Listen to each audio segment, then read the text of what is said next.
I'm going to get straight to it. The heat of the summer in Japan isn't fun for any traveller. Japan's cities simmer under relentless heat and the air thickens with sauna-like humidity. Have I put you off? Hold on a minute. This video is not about surviving the heat of summer, but rather how to plan and make the most of a Japan summer trip, with important information like what to pack to absolutely the best thing you should not be missing out. After travelling as a tourist in Japan during the summer over the last 10 years, I've decided that summer is actually one of my favourite times to travel in Japan. So grab a pen and take note, and don't forget to subscribe to help the channel grow, because your summer plans start here. Why summer? Summer is a season of vibrant festivals with elaborate floats to traditional dances and fireworks, and even special Buddhist events like Obon, with lanterns and family visits to graves, making it a fantastic time to witness Japan's rich cultural traditions. There really isn't any time of the year like it in Japan. Unlike other seasons, you can only climb Mount Fuji during the summer,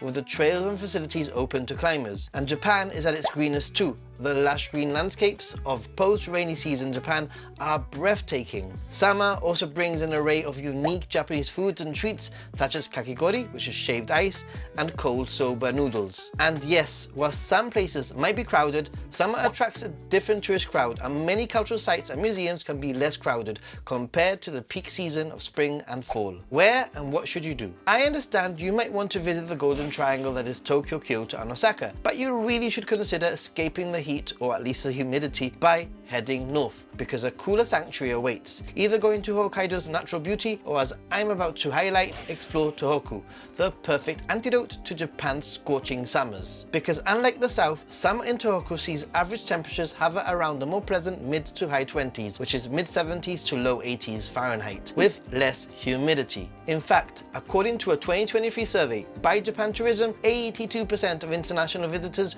reported a significantly more comfortable climate in Tohoku compared to other parts of Japan during the summer. Most importantly, and the thing I'd like to highlight the most, is the fact that Tohoku is a home to some of Japan's most iconic summer festivals.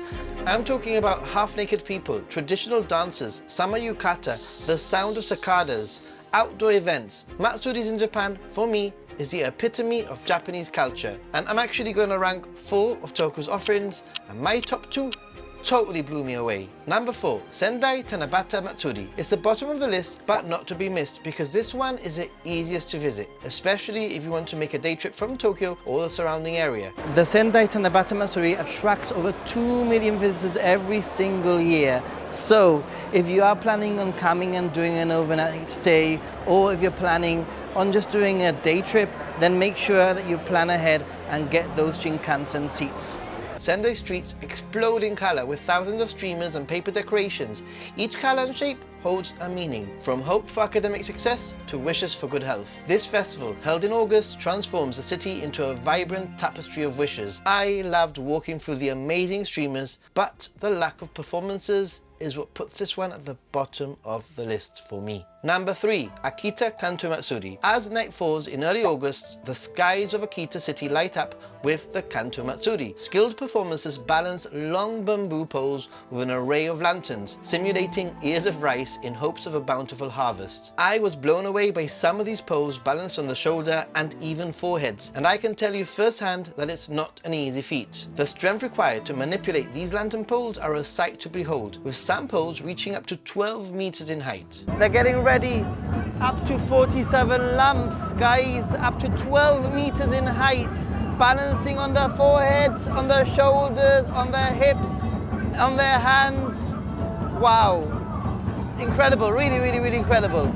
If you want to visit this festival, you'll want to plan well in advance, as getting to Akita can be quite tricky and finding accommodation even harder. I was unable to stay in Akita city and ended up staying in the town of Daisen, which was a 45-minute local train ride away. Number 2, Morioka Sansa Odori Matsuri. This festival is not considered to be among the top of Tohoku's festivals, yet makes it to nearly the top of my list. It boasts a world record for the most taiko dramas performing simultaneously, a sight to behold. The streets vibrate under the rhythmic beating of the drums, as thousands of dancers move to the ancient beats, believed to drive away evil spirits and bring good fortune. This has to be already one of my top 10 things to do if you're in Japan, especially if you come here in the summer. I just can't even describe what an amazing atmosphere and what a great energy there is here. It's mind-boggling how all of these dancers are just keeping the rhythm. It's wow, it's just wow. I found Morioka to be one of the friendliest cities I've ever visited in Japan. I was even able to meet some locals who showed me the dance, which I joined in at the end of the festival. If you do visit Morioka, you might also want to check out my Morioka guides. I'll put it up there somewhere, and not miss out on the unique and crazy Wanko Soba challenge, perfect on a hot summer's day. Number 1, the Aomori Nebuta Matsuri. And my only regret here is not having experienced this one earlier. This is the one I want to return to because it was amazing in every possible way. Held in early August, this festival features gigantic lantern floats, crafted into the shapes of mythological beings and historical figures. The floats are illuminated from within and move in all directions, parading through the streets of Aomori, accompanied by energetic dancers and musicians. It's a visual spectacle that draws over 3 million people each year, and I cannot stress enough how amazing this festival was. With stalls selling food and drink along the way, everyone was happy and the atmosphere was electric. Although tickets can be bought for seats, I really think that being with the local crowd made it even more special. Just make sure that you get there a good hour or two before to grab a good spot if you can. And my biggest tip here is to head to the start of the parade. They perform a special sort of introduction that was, in my opinion, one of my favorite parts with very few crowds. If you come to this Matsuri, my recommendation is to head over to the very beginning where everyone is being hyped up. The crowds are being hyped up before they even start performing. It's great atmosphere. Hello! So much fun! Make it friends!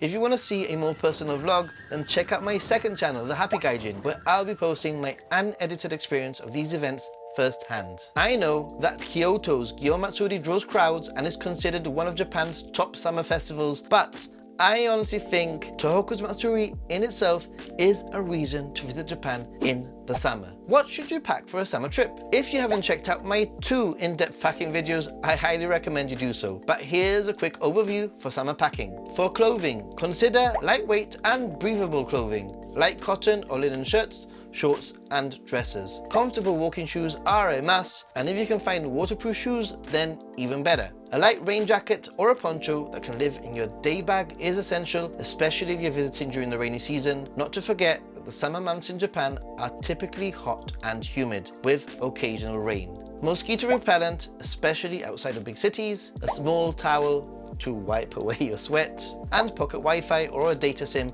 so that you can stay connected. Check maps or train times too. Use my affiliate link with Sakura Mobile. I'll receive a small commission and you'll receive a great product trusted by many in the Ninja Monkey community, whilst at the same time you'll be helping out the channel too. And don't forget to protect yourself with a hat from the strong summer sun. But I always like to purchase one in Japan, and it's always a great souvenir to bring back home too. Sunscreen is highly advisable as the sun can be quite harsh, especially in the middle of the day, but Japanese sunscreen is pretty good and can be easily purchased there. Just remember that although most tourist spots are used to foreign visitors, try to dress a little more modestly than what you might be used to. Although temples and shrines don't often require you to dress modestly and shorts are fine, it's not often common for locals to wear very short attire, revealing tops or strappy shirts or dresses. With laundry rooms generally available at most hotels, if you're packing for a week trip, then plan for 4 days. If you're traveling for 10 days, then pack for a week. And if you're going longer, then plan for 10 days, but do laundry. Japan's humidity might make you want to switch outfits halfway through the day, but being hot also means less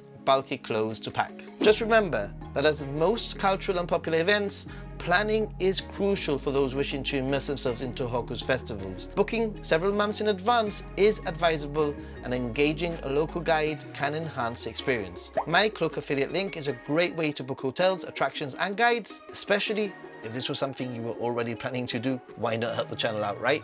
I'll also include a handy list of important dates of events and festivals happening during the summer months on my website too. I do hope that I've convinced you that although hot and humid, summer in Japan is still worth the visit, and that actually your Japan summer trip can be one of your most exciting and memorable experiences. So, Please consider subscribing for more tips and guides, and if you want to support even further, then join the Patreon Postcard Club. All links and affiliate information can be found on my website and the video description. Till next time, stay positive and be a happy gaijin. Bye! So you're planning a trip to Japan? Well, YouTube thinks that you're going to find this video up here, around here somewhere, useful. So check it out and let me know if YouTube was right. I wonder what video it's going to recommend, by the way.